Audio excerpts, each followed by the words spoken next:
بچے پڑھ رہے تھے, آئی ٹی کی تعلیم حاصل کر رہے تھے. اب بھی کیا کامران ٹزور صاحب اس کو دیکھ رہے ہیں, وہ چل بھی رہی ہے یا بند کر دی گئی ہے؟ علی بھائی مجھے بڑی کبھی کبھار ہنسی آتی ہے چیزوں کے اوپر. 50 لاکھ آپ نے بول دیا, وہ 50,000 کلیم 50,000 سوری. لیکن میں آپ کو ایک مزے کی بات بتاؤں, کامران بھائی ہمارے بھائی ہیں, ہمارا کوئی اختلاف نہیں ہے, لیکن حقائق کو تھوڑا سا بتانا چاہیے تاکہ لوگ جی گمراہ بالکل نہ ہوں. پتہ چلے. 10,000 بچے بھی نہیں تھے. اچھا All بڑی اہم together. بات ہے یہ. 50,000 کا کلیم تھا کامران ٹزوری صاحب کا, لیکن آپ کہہ رہے ہیں 10,000 بھی 10,000 بھی نہیں تھے. نہیں تھے.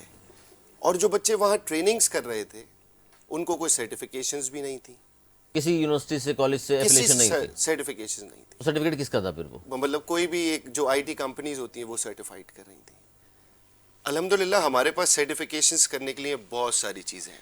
میں آپ کو ایک اور بات بتاتا چلوں کہ جس دن نہال بھائی کا حلف ہوا, نہال بھائی اسلام آباد سے آئے تو ہم ان کے گھر پہ بیٹھے تھے. ہم آپس میں بیٹھے, میرے پاس ایک فون کال آئی کہ سر گورنر ہاؤس سے آئی ٹی مار کی ریموو ہو رہی ہے. میں کہا کیوں ریموو ہو رہی ہے؟ سابق گورنر کامران ٹسوری صاحب کے کہنے پر وہ ریموو ہو رہی ہے. جو وینڈرز ہیں وہ کرائے کی مارکی ہے, وہ نہ گورنر ہاؤس کی ملکیت ہے نہ وہ ٹسوری صاحب کی ملکیت تھی, وہ ریموو ہو رہی ہے. میں نے کہا بھائی کیوں ریموو ہو رہی ہے؟ جو بچے وہاں پڑھ رہے تھے, کچھ بچے پڑھ رہے تھے, تو ان کے مستقبل کا کیا ہوگا؟ ابھی تو ریمیننگ ان کے 3 مہینے کے کورسز رہ گئے. باقی تو میں نے گورنر صاحب سے, نہال ہاشمی صاحب سے ڈسکس کیا, انہوں نے کہا فوری طور پہ اس کو رکوائیں, ہم ان کو کنٹینیو کریں گے.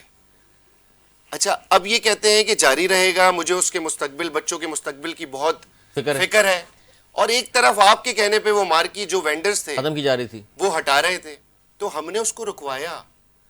اس کے تیسرے دن نہال بھائی نے پریس کانفرنس کی جس میں بھی بیٹھا تھا, بالکل, اور اس میں یہ بتایا کہ اس کا حال دیکھیں.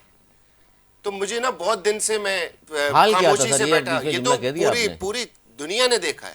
پریس کانفرنس کے اندر ہم نے ان کو ایک ایک چیز دکھائی ہے کہ کتنے عرصے سے یہ بند تھی.